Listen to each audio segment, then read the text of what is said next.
Yes, I'm from Bridges Foundation, which is an international organization specializing in introducing Islam to non-Muslims and in training Muslim public speakers and presenters. Today's talk is about Islamophobia. But before going through the topic, Islamophobia, I would like to make sure, since we all have Muslims and non-Muslims with us, I would like to make sure that we are all on the same bandwidth, because I am going to use some terms that I wish that none of us think that it means different from the others. So I will use today 4 terms.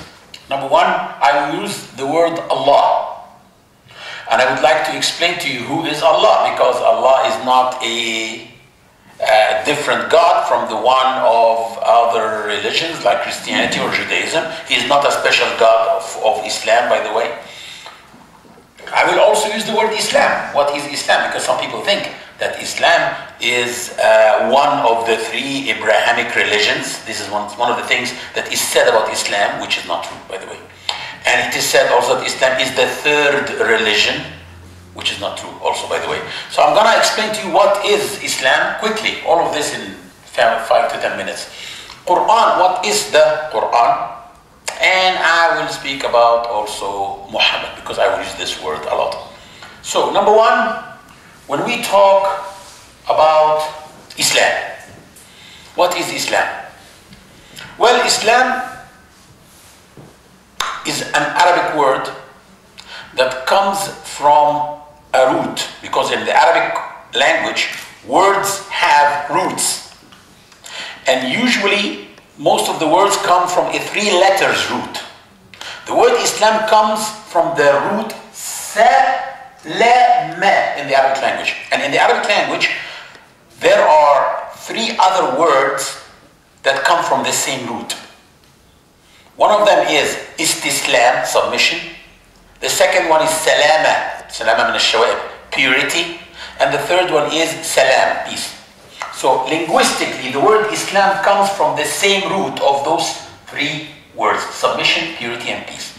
Surprisingly, the word Islam, idiomatically or Islamically, is a combination of those 3 words. The word Islam idiomatically means that if any person fully submits himself or herself to the will of God and worships God purely without any association with God, worships God alone, he or she should live in peace and harmony in this life and in the hereafter. So the word Muslim in the Arabic language doesn't mean literally a follower of Prophet Muhammad. The word Muslim in the Arabic language means literally someone who submits to God and worships God alone. Which means that before the birth of Prophet Muhammad, there were Muslims too. I will use the word Allah a lot. The word, well, I know that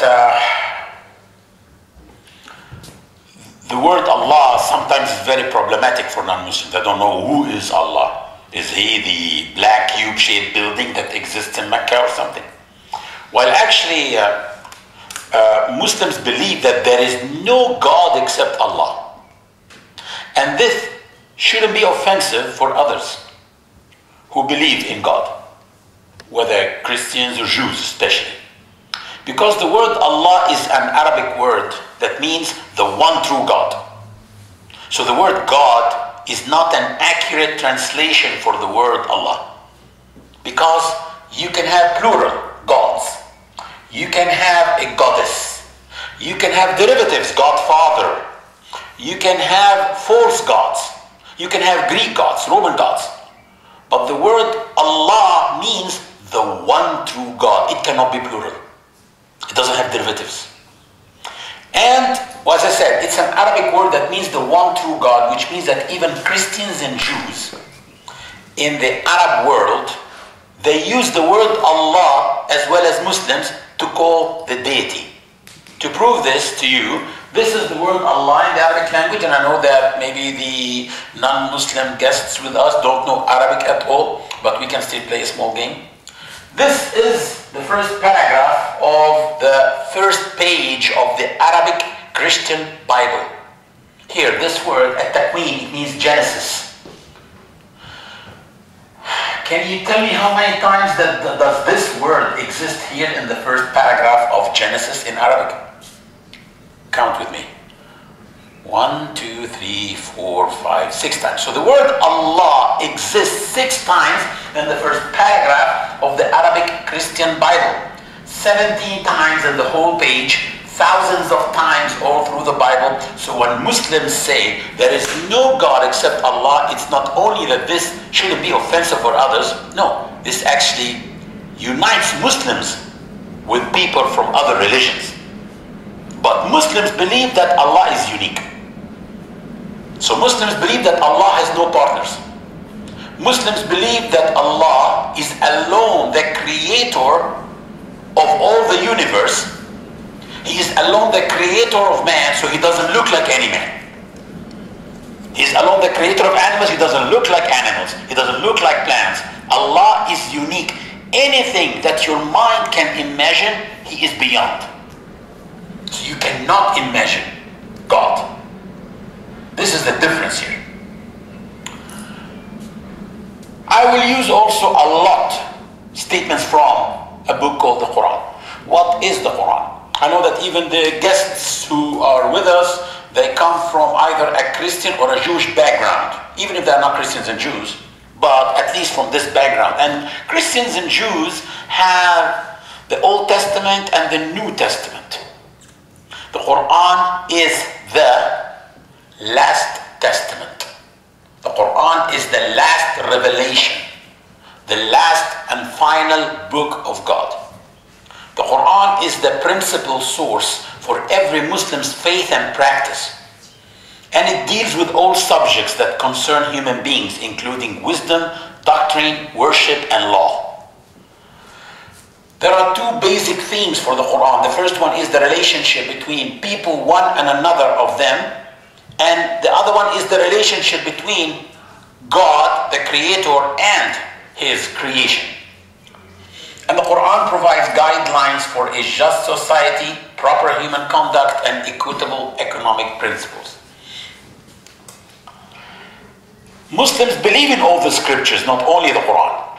So Muslims believe in the Torah that was given to Moses, peace be upon him, in the gospel that was given to Prophet Jesus, son of Mary, peace be upon him, and the Quran that was given to Prophet Muhammad, peace be upon him, etc., etc. Because also Muslims believe in other books that came before those 3 books, the scrolls of Abraham, the Psalms of David, and other books. Let me show you what the Quran says about these books. How does the Quran talk about the Torah, for example? The Quran says, "Surely we did send down the Torah to Moses, therein was guidance and light, by which the prophets who submitted themselves to Allah's will judged the Jews." So the Torah was mentioned in the Quran as a source of guidance and light. Anything about the gospel? We sent Jesus, son of Mary, confirming the Torah that had come before him, and we gave him the gospel in which was guidance and light and confirmation of the Torah that had come before him. So the gospel was mentioned in the Quran as a source of guidance and light. This is how Muslims look at the books of other prophets. Muslims believe that there is only one God and that there is only one humankind, because there's no difference between us. Men are not better than women, whites are not better than blacks, Arabs are not better than Indians. Since there's only one God and only one humankind, this means that there's only one sender and only one recipient. If there's only one sender and only one recipient, why would anyone sane think that the same sender, God, will send to the same recipient, the humankind, different religions? So Muslims don't believe that there were ever religions with an S, but rather one religion. Not the religion of Muhammad, not the religion of Jesus, not the religion of Moses, but rather the religion of God, Allah in Arabic language, Allah in Hebrew, Dieu in French, God, the capital G in Deutsch. So, one religion, one God, one humankind, many messengers and many books for the same religion, carrying the same message. It's as simple as that. change, names change things, but it was always one message, the message of God that he sent to all people. This is what Muslims believe. This is the Quran. I told you that the Quran is the principal source of every Muslim's faith and practice. In the Quran, we are told, say, we believe in Allah. We believe in Allah. And the revelation given to us, which is the Quran. And the revelation given to Abraham, Ishmael, Isaac, Jacob, and the tribes. And the revelation given to Moses and Jesus. And the revelation given to all the prophets from their Lord. We make no difference between one and another of them. And we submit to Allah, which means, and we are Muslims. So I cannot be a Muslim if I exclude Jacob. Can't. I have to believe in all the prophets, all the messengers, all the books. I believe we don't pick and choose. We believe in the unique oneness of God. We believe in the unity of humankind. None of us is better than the other. And we believe in all the messengers and all their books. I want you to think about this. Did you ever think about it or not before, that Islam is the only religion in the whole world which is not called after someone, not called after any group or a tribe, not called after any geographic region? Hinduism is called after India, a geographic region. Judaism after the tribe of Judas. Christianity after Jesus Christ. Buddhism after Buddha. Islam is called after who? The whole world knows how much Muslims love Muhammad so much, but it's offensive for them to be called Mohammedans. Why? Because we're not Mohammedans. We're Muslims like Muhammad, like Jesus, like Moses, submitting to God. That's it. So this means that since there is only one religion, through ages, for all people, it has to be suitable for all people. No one will provide you coffee except after asking you, do you drink coffee or not? Because maybe you don't drink coffee. Then you get your coffee and then you don't drink coffee. Tea, same thing. The only thing they put for people without asking them is Wasser. Did anyone ever ask you, do you drink water? Trinken Sie Wasser, right? Why? It's even a funny question. Why is it a funny question to ask someone if he drinks water or not? Because water doesn't have a color. Because water doesn't smell anything. Because water tastes good for all people because it's neither salty nor sweet. So it's suitable for all of us. The religion of God, which should be suitable for all people, from the Eskimo to the Amazons, has to be like water, pure like water. Shouldn't be limited, shouldn't be called after someone, shouldn't be called after a group, shouldn't be called after a geographic region. This is Islam. The problem is, every people try to color Islam with their color. So Arabs Arabize Islam, Indians Indianize Islam, which is not doing justice to Islam. So many of the things that non-Muslims see Muslims doing is from culture, not from religion. Many of the things. Many Muslims even practice things thinking that it's from religion while it's from culture. Like taking off shoes in the mosque. It's cultural, it's not religion. Many things. That's why it is the challenge of every non-Muslim when he seeks the knowledge of Islam to differentiate between what's culture and what's religion.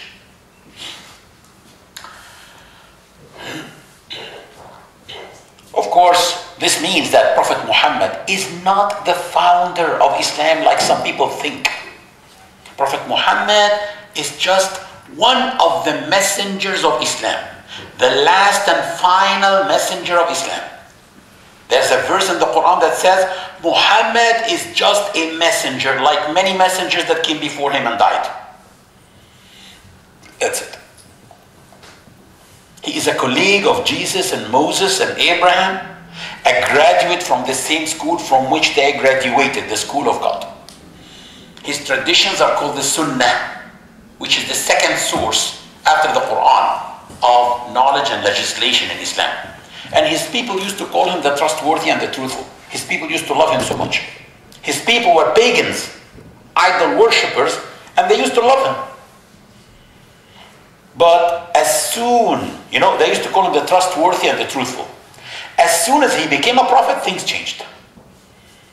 They called him a liar, sorcerer, magician, poet. Poet is not bad, but they mean that he authored the Quran.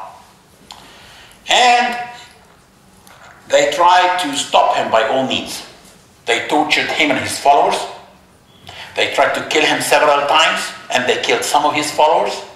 The first martyr in Islam was not a man, was a woman. She's called Lady Sumayya. She was jabbed by a spear in her private parts by one of the first Islamophobes, Abu Jahl. And they negotiated with him. They said, what do you need? Money? We will give you money. We will make you the most rich. But please, stop preaching what you are preaching. Women, we will marry you from the most beautiful women. But stop preaching what you're preaching. Power, we can make you the king of Arabia. But stop preaching what you're preaching. And his answer was, if you put the sun in my right hand and the moon in my left hand, to quit, I won't quit until this message is conveyed or I die conveying it. He's the most beautiful example for all people because he was not just a prophet. He was also a merchant, a father, a husband, a teacher, a politician, a negotiator, and a warrior. So Prophet Muhammad is an example for people wherever they are, whatever they are doing. He was a reformer. He was the only person in history who was able to make Jews and Muslims and non-Muslims sit together and sign one pact. That this city is our city, this is our country, and if it's ever under attack from outside, we will fight side by side to defend our city at a time when loyalty was only for the tribe. He was a revolutionary. Yeah, that was a revolution at that time. Today, Ban Ki-moon can't do that. He gave hope to billions of people through his teachings. One of his teachings that always has shaken me is this one. If you are planting a tree and the end of the world came, just go ahead and plant it quickly. What does it mean? Sounds funny. The end of the world came and you want me to plant trees. Sounds funny. I'm not going to eat from it. There are no coming generations to eat from it. Why do you want me to plant trees at the end of the world? This hadith, this statement of Prophet Muhammad explains the system. This means that on the day of judgment, you will not be judged according to your results, but rather to your effort. God doesn't care about your results. He cares about your effort. Did you do effort or not? Keep doing effort until the end of the world. Here in this life, you are judged according to your results. Your boss tells you, come here, show me your numbers, show me the sales, show me the production. And it's fair because the boss can't know the effort. He doesn't even care about your effort. God cares about your effort.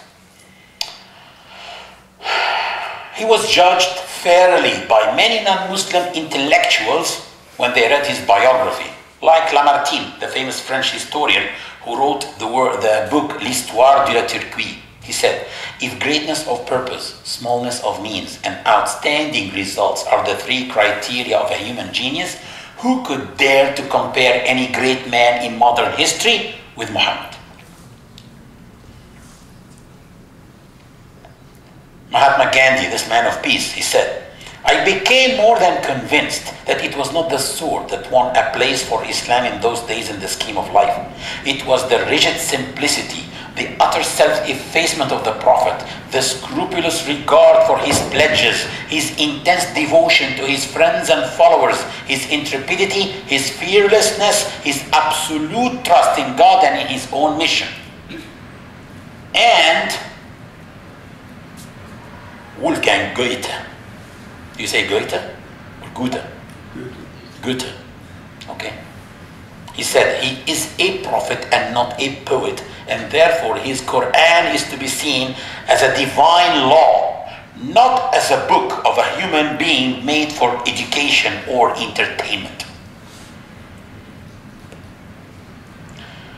Now let's talk about Islamophobia. Because some people think that Islamophobia started by 9/11. No. Islamophobia started, as I told you, 1400 years before that day, before 9/11, when someone called Muhammad, whom his people used to call him the trustworthy and the truthful, became a prophet. He said, there is no God except one. And everything changed. Those who possessed power and wealth opposed him, and they tried to kill him, they tortured him, and they called him a liar, a sorcerer, and he was shocked. What happened? Just 24 hours ago, they used to love me. What happened? And God told him in the Quran that it's not personal against you. It's just that the evildoers hate the message itself that you are carrying. God said in the Quran, it is not personally against you. It's not you personally that they reject. It is the signs of Allah which the wicked are rejecting. So when you see them attacking Prophet Muhammad, they are not really attacking him. They want to attack Islam itself. At that time, they were unable to free the women and the slaves at that time. That's why they couldn't bear this message. They know that saying there is no God except Allah means much more than this. It means that you fear none except Allah. So your slave will not fear you anymore. And your wife will not fear you anymore. It means a lot. More than just there is no God except Allah. It means that you fear none except Allah. It means that you ask none except Allah. It means that you hope from none except Allah. It means that you complain to none except to Allah. It means that you love none except Allah and what Allah loves. It means that you hate nothing except what Allah hates. And Allah becomes the core of your faith. So they said, we can't. What's happening right now to the Muslims is exactly what's happening to this poor bull. It's a bullfight. They get the peaceful bull, they keep on intimidating him with the red flags until it loses its temper and it gets very angry and it runs towards its death, because the matador here is hiding a dagger behind his back. That's exactly what happened. 20 years ago, satanic verses, and then Danish cartoon, and then the film Fitna, and then the desecration of the Quran. The Quran was thrown in the toilets of Guantanamo, and then the hijab was banned in schools here in Germany and in Belgium and in many other places.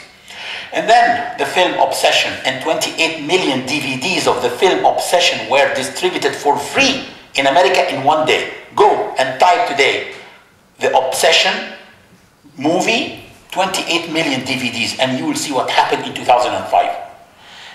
This campaign costed some people over $70 million in one day to distribute something against Islam. Because Islam is worthy attacking for them. Minarets were banned in Switzerland. In Switzerland, if you're a Christian, you can have a tower for your church. Jew, you can have a tower for your synagogue. If you're Hindu, you can have a tower. If you're a Buddhist, you can have a tower. If you're Muslim, you cannot. Why? Quran was burned in Florida. And the recent Prophet Muhammad's documentary that was made by some losers in America. That's what's happening to Muslims, because they want Muslims to lose their temper and to get angry, and that's exactly what happens. Muslims lose their temper, they get angry and they protest, and we don't really look very beautiful when we're angry. So they take pictures for us with their cameras and they put them on newspapers showing that Muslims are crazy. So what Muslims should do is expose Islamophobes. What we are doing today is exposing someone like Hertfielders, who made the film Fitna, for example. Because what they are doing is a recycled hatred propaganda. It's something that's all the same tools of Hertfielders and Robert Spencer and those people are the same tools that were used by Abu Jahl 1400 years ago. They tell lies about Islam, and they use the dirty game of cut and paste. They cut words, take them out of context, and show them to people. And that's exactly what I will show you today. I'll show you what Geertwilders did in the movie Fitna.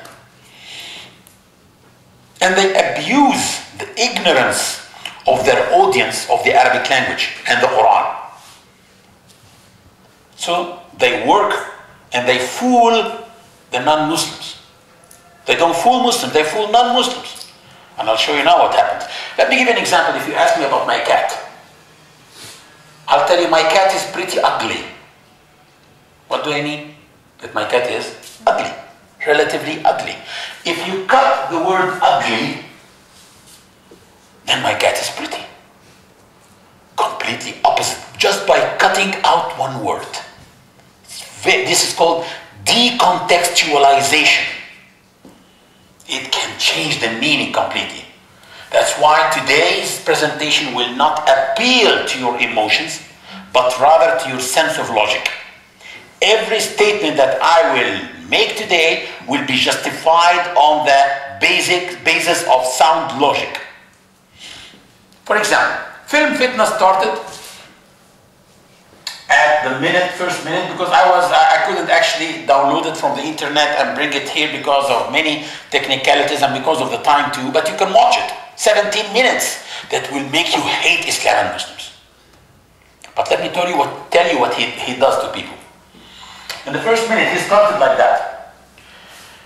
You see the scenes of 9/11, planes flying through the buildings and the people throwing themselves from the 70th floor, 80th floor, because they are running from the fire.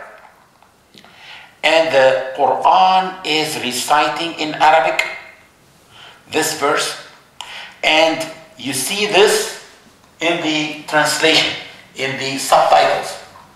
Prepare for them whatever force and cavalry you are able of gathering to strike terror into the hearts of the enemies of Allah and your enemies. And he says, see? So terrorism is a command of the Quran. So the people who did 9/11 were actually the good Muslims who understood the Quran. So becoming a good Muslim means you become a terrorist, because it's a command in the Quran. This is the verse in Arabic, okay? In the minute number 5, he brought this verse. It's recited. You see the translation. And he brought Kenneth Bigley. Kenneth Bigley is a British contractor who was kidnapped in Iraq, and he brought his beheading. So you see the Kenneth Bigley, the British Kenneth Bigley beheaded, and you are reading this translation. So when you meet those who disbelieve, smite their necks until when you have overcome them, then make them prisoners. See, so Islam tells Muslims to cut the necks of the prisoners of war, or the prisoners. فإذا لقيتم الذين كفروا فضرب الرقاب حتى إذا أثخنتموهم فشدوا الوثاق. Don't be friends of Jews and Christians. How can Muslims integrate in a country or in a non-Muslim country if they have this verse in their book? Actually, he did not use this, but some others are using it in other documentaries, so I included it in my presentation. So I'm going to even refute more misconceptions than what Geertwilders used in the documentary. O you who believe, do not take Jews and Christians for friends. They are friends of each other, and whoever amongst you take them for a friend, then surely he is one of them. Surely Allah does not guide the unjust. يا أيها الذين آمنوا لا تتخذوا اليهود والنصارى أولياء أو بعضهم أولياء وبعض ما يتولهم منكم فإنه منهم إن الله لا يهدي القوم الظالمين. Also, kill them wherever you find them. A verse of the Quran that was used one day in a debate. The first thing that the other panelists said against me, the first thing, this is how he started. He said, we are troubled to live in the same country with people whom their book tells them about us. Kill them wherever you find them. And you guys are not good Muslims, because if you're a good Muslim and you want to apply this verse, you have to walk with 2 machine guns. not one machine gun. You know, exterminator? You have to do like that, because you have to kill them wherever you find them. Chapter number 9 in the Quran is already very problematic for them. And there's a verse in chapter number 9 that says, so when the sacred months have passed away, then slay the idolaters wherever you find them, and take them captives, and besiege them, and lie in wait for them in every ambush. He says, hey, how can violence be in a holy book? Let's see. فإذا انسلخ الأشهر الحرم فاقتلوا المشركين حيث وجدتموهم وخذوهم واحصروهم واقعدوا لهم كل مرصد. How can this be in a holy book? Let's see what he did. The first thing he did is decontextualization. This is the verse that he used. Prepare for them whatever force and cavalry you are able of gathering to strike terror into the hearts of the enemies of Allah and your enemies. So this means that terrorism is a command of the Quran. But when I watched the film, I saw that he turned off the translation, the subtitles, while the reciter is still continuing the same verse. He did not translate the whole verse. The rest of the verse says, prepare for them whatever force and cavalry you are able of gathering to strike terror into the hearts of the enemies of Allah and your enemies, and others besides them whom you may not know but whom Allah does know. How can the Quran tell me to terrorize people that I don't know?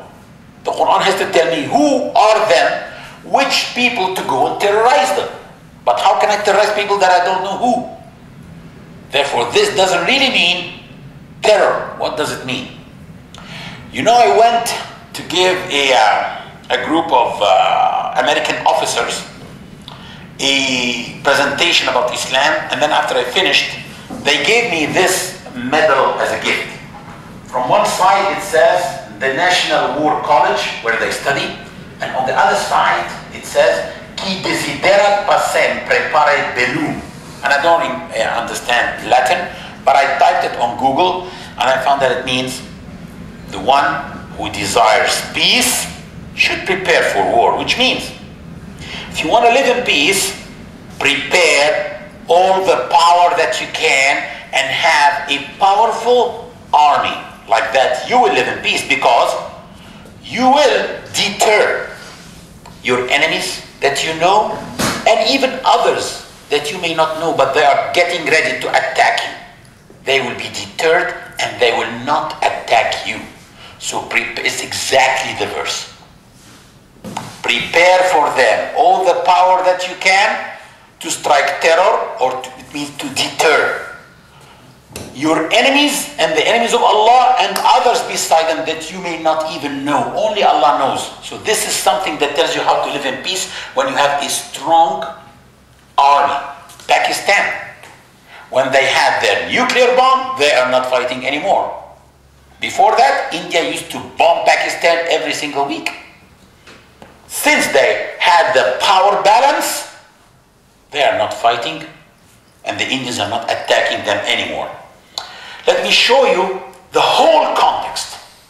The whole context is, prepare for them whatever force and cavalry you are able of gathering to strike terror into the hearts of the enemies of Allah and your enemies and others beside them whom you may not know, but whom Allah does know. The next verse says, and if they incline towards peace, you too should incline towards it, and place your trust in Allah. Surely He is the all-hearing, the all-knowing.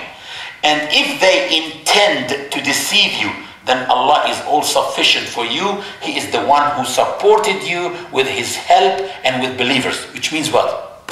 If your enemy, after this verse that tells you how to live in peace by having a strong army, so that your enemies that you know and you don't know won't attack you, it tells you. And if your enemies incline to peace, you should also incline to peace. And don't tell me that maybe they are deceiving me. Here it says, and if they intend to deceive you, Allah is sufficient for you.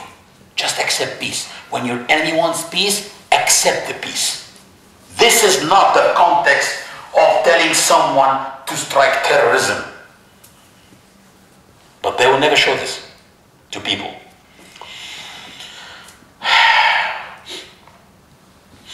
Again, we see this translation. So when you meet those who disbelieve, when you see non-Muslims, maybe in supermarkets, smite their necks. Until when you have overcome them, then make them prisoners. Let me see. What in the same verse, what are the words that he took away? Here. So when you meet those who disbelieve, then smite their necks until when you have overcome them, then make them prisoners. Continue the same verse. And afterwards either set them free as a favor or let them ransom themselves until the war terminates. So this is in war, not in supermarkets. Not when you meet them in supermarkets, it's when you meet them in war. At the time when war was by fighting with swords. So God said, in war, keep on fighting them with your swords until you take prisoners of war. After you take prisoners of war, you have only two options. Either you free them out of generosity, like what Prophet Muhammad did, go, you are all free, okay? Or let them ransom themselves. You exchange their prisoners with your prisoners. What if they didn't take prisoners from us? You exchange their prisoners with money, compensation for the war expenses, but it doesn't say cut their necks. It says after you take prisoners, you either free them or ransom themselves. It doesn't tell you any other option.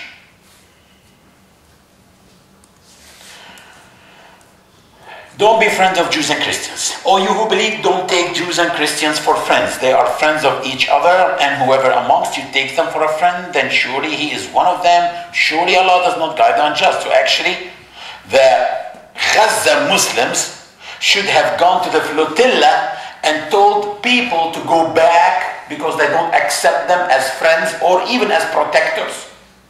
Because some people say the word awliya means protectors. Okay, the guys in the flotilla, many of them are Jews and Christians. Should the Palestinians have gone out and said, no, excuse us, you are Jews and Christians, go back? Here, this guy is Stanley Cohen. Stanley Cohen is actually one of the main lawyers in America that are defending the Muslims in courts against the cases that the governments are building all the time against Muslims in America. And he's a Jew, Stanley Cohen. Norman Finkelstein, I know that many of you have seen his videos. He's a Jewish professor. You see, when he goes to say, to give a lecture, he's putting the Palestinian flag on the podium. And Al Jazeera made a documentary about him called A Jew Swimming Against the Current. And he's amazing. Go type his name today on YouTube and write the word Waterloo University to see what happened between him and other people who are Zionists and the debate that happened between him and Zionism. He has a lot of debates against Zionists, and he's a Jew. Philippe Sands is a friend of mine who appears in my latest documentary, Jihad on Terrorism, which we have in the back. Philippe Sands is a Jew. He is an international law professor. He volunteered to defend 10 Guantanamo detainees who are detained wrongly, innocent people. And he wrote 2 books that he was tried because of them in America. One of them is called Lawless World, and the other one is called Torture Team, proving that George Bush and Donald Rumsfeld they gave direct orders for torturing the prisoners of Abu Ghraib in Iraq. And he's a Jew. We shouldn't accept this friendship or his protection. I can't take him for dinner. And Sir Gerald Kaufman, who is actually a member of the House of Lords in the UK, who stood, and this is also on YouTube, saying that my grandma did not die in Auschwitz to give cover for Israel to do the nasty things that it is doing, because all the time Israel is torturing the Palestinians, killing Palestinians, and they say, because we were tortured in Auschwitz. What does that have to do with this? So he said, my grandma did not die in the concentration camps of Adolf Hitler to give cover for Israel to do these nasty things. And those are all Jews. If you go 6 verses ahead, you will find 2 other verses that say, "O you who believe, do not take for friends or protectors those who take your religion for a mockery and a joke from among those who were given the book before you." It means Jews and Christians. "And the unbelievers. And be careful of your duty to Allah if you are believers. And when you call to prayer, they make it a mockery and a joke." This is because they are people who do not understand. So this particularizes and further explains verse number 51. Number 51 was a general verse. This one is explaining. It tells you, don't take the non-Muslims who make fun of your religion and laugh at your religion as friends. That's it. That's all what it means. And to tell you to have dignity and don't make friendship with people like them, it says, when you call to the prayer, they make it a mockery and a joke. If you tell me I'm going to Denmark this year, I'll tell you, enjoy it. Denmark is a beautiful country. But let know that among the Danish people, there are people who drew some nasty cartoons about Prophet Muhammad. Don't take those as friends. I don't mean all the Danes. So it's obvious. The context is obvious. Kill them wherever you find them. This is what the guy said. We are troubled to live in the same country with people whom their book tells them about us. Kill them wherever you find them. You know what I did?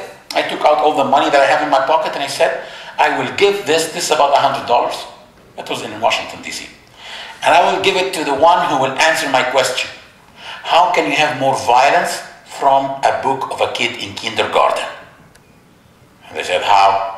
I said, if you use the magic scissors of Dr. Pat. Dr. Pat, this gentleman sitting next to me has a magic scissors at home. He cuts words with it and get it out of context.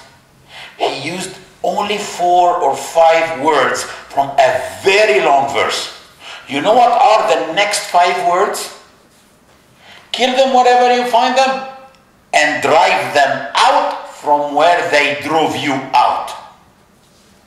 This verse is for people who were driven out of their homes, whom their country is occupied. Yes, fight the occupier wherever you find him. Get him out of your country. The question for Dr. Pat is, why did you stop at this limit? Why didn't you continue 5 more words? One of 2 options. Only 2 alternatives. Either he did it intentionally to mislead you, or unintentionally out of ignorance. Which means that he should have done more homework before he throws on us things like that. And I left the microphone and I looked at him. Everybody looked at him, waiting for an answer. Did you do this intentionally to mislead us, or unintentionally because you're ignorant? Let me show you the context. The whole context is, fight in the cause of Allah those who fight you. But do not transgress limits, for Allah loves not transgressors. And kill them wherever you find them, and drive them out from where they drove you out. And fight them on until there is no more oppression, and there prevail justice and faith in Allah. But if they cease oppression, let there be no hostility except to those who practice oppression. Tell me what's more beautiful than this. But this is what those devils do. They cut this part and they fool non-Muslims with it. Because non-Muslims don't know Arabic and they don't know Quran, so they are fooling them, not fooling us. We just go angry in the streets and they take pictures for us instead of explaining to non-Muslims what happened to them. And then non-Muslims go and vote for them. Instead of explaining to non-Muslims, we just go angry. This is the issue. See, look at the context. Fight in the cause of Allah those who fight you. So Muslims fight back. And even if Muslims go to the battlefield to fight back, Allah is telling them, and do not transgress your limits. So Muslims have limits, even when they fight back. And kill them wherever you find them and get them out from where they got you out. And fight them on until there is no more oppression. And if they cease oppression, Let there be no hostility except to those who practice oppression. What's more beautiful than this? I don't know. Chapter number 9, which is Surah At-Tawbah. Verse number 5 says, so when the sacred months have passed away, then slay the idolaters wherever you find them, and take them captives, and besiege them, and lie in wait for them in every ambush. And if they repent and keep up prayer and pay the poor rate, leave their way free to them. Surely Allah is forgiving and merciful. Surah At-Tawbah explains to Muslims the 3 types of non-Muslims in this world. There are only 3 types of non-Muslims in this world. The first type is non-Muslims who are sincere to their covenants. Non-Muslims who respect their agreements. The second type is non-Muslims who are not sincere and they don't respect their peace agreements with us. The third is non-Muslims who seek refuge with Muslims, seek asylum with Muslims. Let me show you what Surah At-Tawbah is saying. This problematic verse is number 5. If you go one verse back to verse number 4, it says, except to those of the idolaters with whom you made an agreement, and they have not failed you in anything and have not backed up anyone against you, so fulfill their agreement to the end of their term. So non-Muslims who are sincere to their agreements and covenants, we should fulfill our part of the agreement also with them. It doesn't say kill them.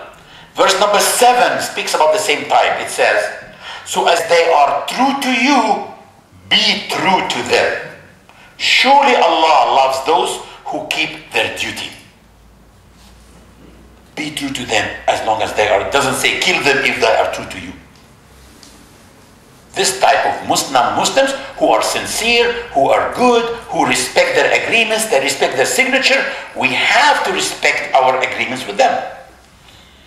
Verse number 12 talks about the other type. It says, and if they break their oaths after their covenant and taunt you for your faith, then fight the leaders of unbelief. Surely they do not respect their oaths, so that they may desist. The next verse says, will you not fight people who violated their oaths, plotted to expel the messenger, and took the aggressive by being the first to assault you?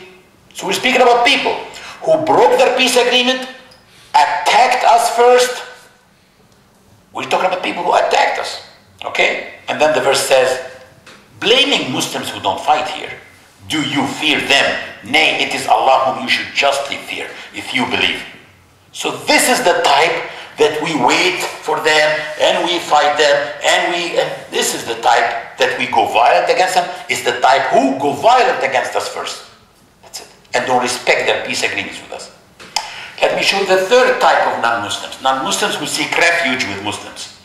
If one of the idolaters seek your protection, grant him protection so that he may hear the word of Allah. Give him some dawah.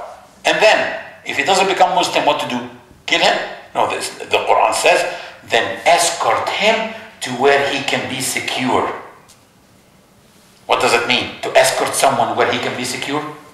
That he is under your protection until he becomes secure with his people or somewhere secure. Which means that you will fight anyone who will attack him, even a Muslim. Because he is granted the protection of Muslims. That's it. So you can fight to protect this non-Muslim, and if you die as a shaheed. You die as a martyr.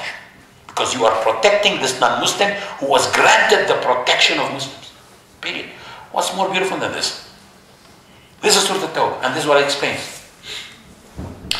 Herr Wilders brought this Saudi sheikh, who is known for being a very moderate sheikh. And he translated his own words that he is giving in a lecture in a mosque to show that Muslim clerics are crazy people. And the translation says, houses and youth will be sacrificed. They will lose their heads in the path to victory. He said, see, This is the kind of lessons that they take in mosques. But if you listen to the whole words, to his statement in Arabic, it doesn't say so. It says, the real jihad is that against the occupier. But houses and youth will be sacrificed. They will lose their heads in the path to victory. That's what he did.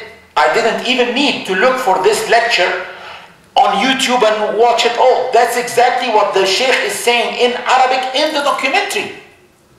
Anyone who knows Arabic knows that what's on the screen written in Dutch or in English is completely different from what is said in Arabic.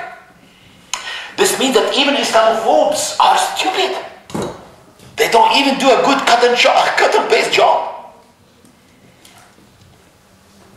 He is instigating people. He is showing Europeans that they are threatened by Islam.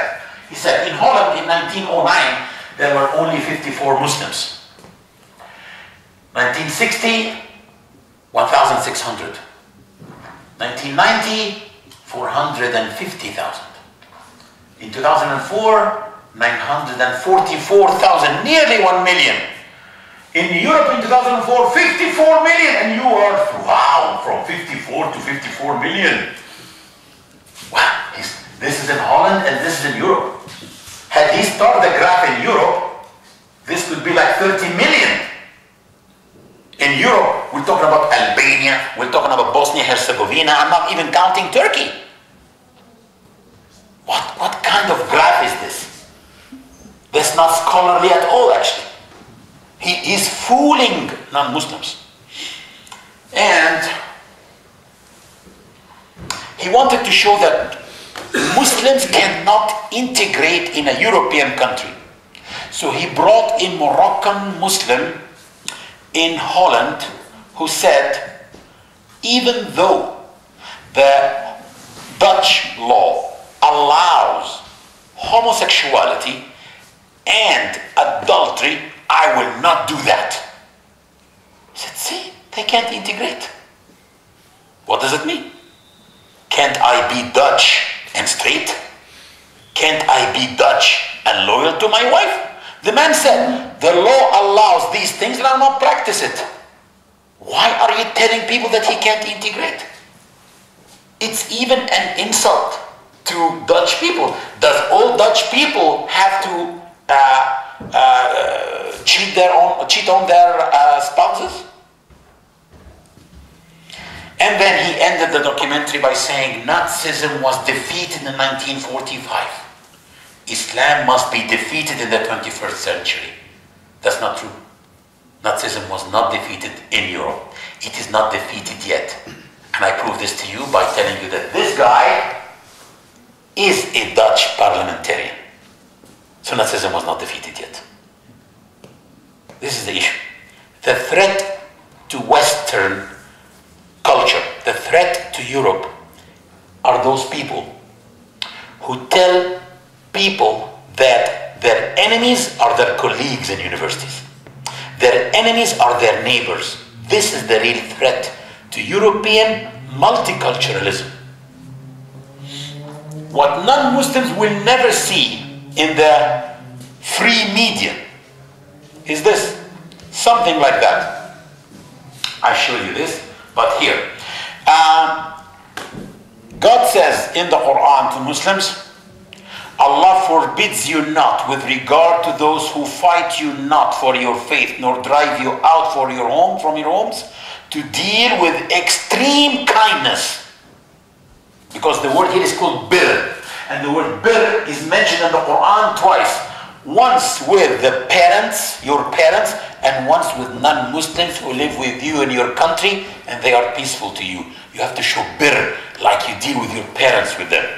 And justly with them. So you have to deal with birr, extreme kindness, and with justice to them.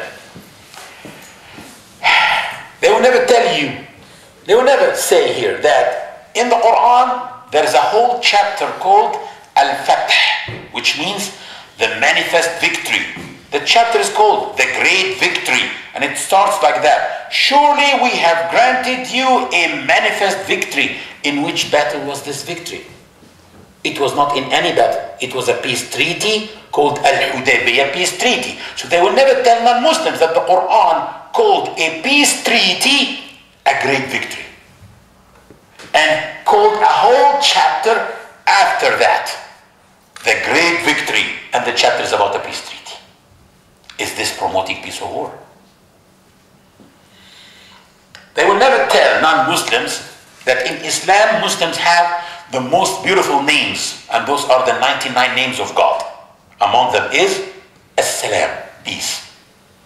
And the worst two names, according to the Sunnah of Prophet Muhammad, he said the worst two names, the nastiest two names, the ugliest two names, never use those names to name your children, are Harb wa Murra, war and bitterness.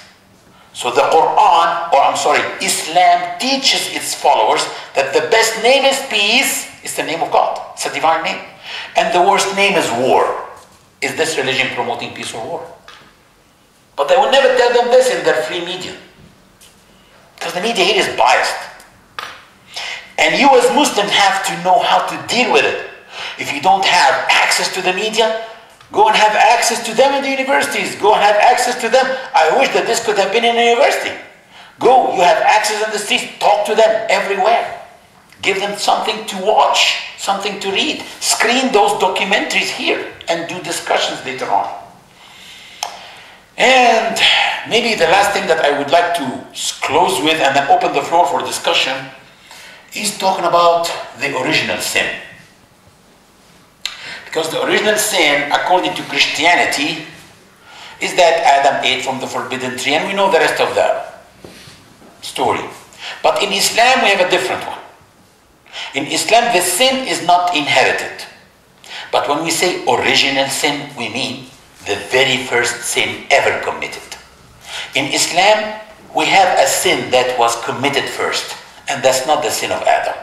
It was the sin of Satan. Satan, the devil. When God created the human being and he gave him superiority in knowledge, because Adam was taught all the names, and there was a match between Adam and the angels, and the angels couldn't name things. Adam named things. Adam won. So God was announcing that he created the boss of the universe, the human being. And he told the angels to bow down and greet and prostrate for Adam. This is the boss of the universe. He is the one that God chose him to be the Khalifa, to be the trustee, the one that Allah trusted. All the creation did, and they bowed down and they greeted this VIP creature, except one. Satan, who became the devil at that point. And God blamed him in the Quran, saying, why didn't you prostrate yourself to the one that I created with my hands? He said, because I am better than him. You created me from fire, and you created him from clay. I am white and he's black. I am European and he is Arab. I am Arab and he is Indian. So according to Islam, the original sin is not a fruit that was eaten from a tree. The original sin, according to Islamic teachings, is racism. God told him, get out from paradise.